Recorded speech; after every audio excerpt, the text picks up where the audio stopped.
ఈ రోజుల్లో చాలా మంది అనారోగ్యకరమైన క్యాలరీలతో నిండిన జంక్ ఫుడ్ ని తింటున్నారు. చాలా మందికి ఆరోగ్యకరమైన ఆహారం తినడం సాధ్యం కాదు. కాబట్టి సౌకర్యవంతంగా లభించే ప్యాక్డ్ ఆహారం లేదా జంక్ ఫుడ్ ని తింటున్నారు.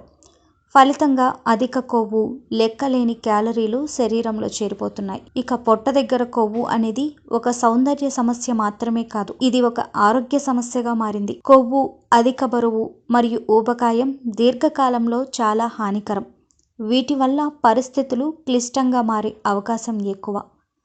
ఇది గణనీయంగా వివిధ వ్యాధుల ప్రమాదాన్ని పెంచుతుంది. అయితే మన వంటింట్లో వాడే కొన్ని పదార్థాలు ఈ కొవ్వుని కరిగిస్తాయి. వాటిలో ముఖ్యమైనవి వేడి నీరు. ఉదయం లేవగానే 2 గ్లాసుల వేడి నీరు త్రాగటం వలన ఒంటిలో ఉండే మలినాలు, కొవ్వు కరిగిపోతుంది. జీలకర్ర కొవ్వుని కరిగించటంలో ముఖ్యమైనది.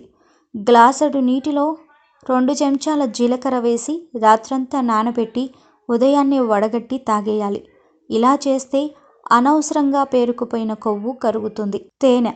మనం తినే ఆహారంలో చక్కెర బదులుగా తేనెని వాడాలి. ఇది ఆరోగ్యానికి చాలా మంచిది. అవిసె గింజలు. ఇవి తినడం వల్ల పొట్ట చుట్టూ ఉండే ఫ్యాటీ ఆమ్లాలు కరుగుతాయి. ఇక గ్రీన్ టీలో క్యాటకిన్స్ ఎక్కువగా ఉంటాయి. ఇవి పొట్ట దగ్గర ఉన్న కొవ్వుని కరిగించడానికి బాగా పనిచేస్తాయి.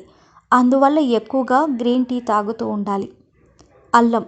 పొట్ట చుట్టూ పేరుకుపోయిన కొవ్వుని కరిగించటంలో అల్లం బాగా పనిచేస్తుంది. దీన్ని మీరు రోజు తినే ఆహారంలో తప్పక ఉండేలా చూసుకోండి. దాల్చిన చెక్క. పొట్ట భాగంలో పేరుకుపోయిన కొవ్వుని కరిగించటంలో ఇది బాగా పనిచేస్తుంది.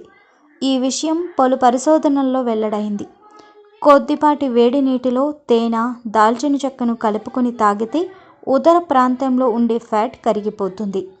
వీటితో పాటు కొలెస్ట్రాల్ ఉండే ఆహారాన్ని తగ్గించాలి. స్కిప్పింగ్ ఆడడం మూలంగా మన ఒంట్లో కొవ్వు త్వరగా కరిగిపోతుంది. జంక్ ఫుడ్ తినడం తగ్గించుకుంటే మంచిది. దానితో పాటు ప్రతిరోజు కనీసం అరగంట సమయం వ్యాయామం లేదా యోగా వంటి వాటికి ఖచ్చితంగా కేటాయించాలి. రాత్రిపూట త్వరగా భోజనం చేయాలి. భోజనం చేసిన వెంటనే నిద్రపోకూడదు. అన్నానికి బదులుగా రాత్రి భోజనంలో రోటీ, పుల్కా లాంటివి తినడం మంచిది. అన్నింటికీ మించి ఖచ్చితంగా బరువు తగ్గాలనే సంకల్పంతో ఉండాలి. ఉదాహరణకు సినీ నటి విద్యుల్లేఖ కేవలం లాక్డౌన్ కాలంలోనే 20 కిలోల బరువుని తగ్గించుకున్నారు.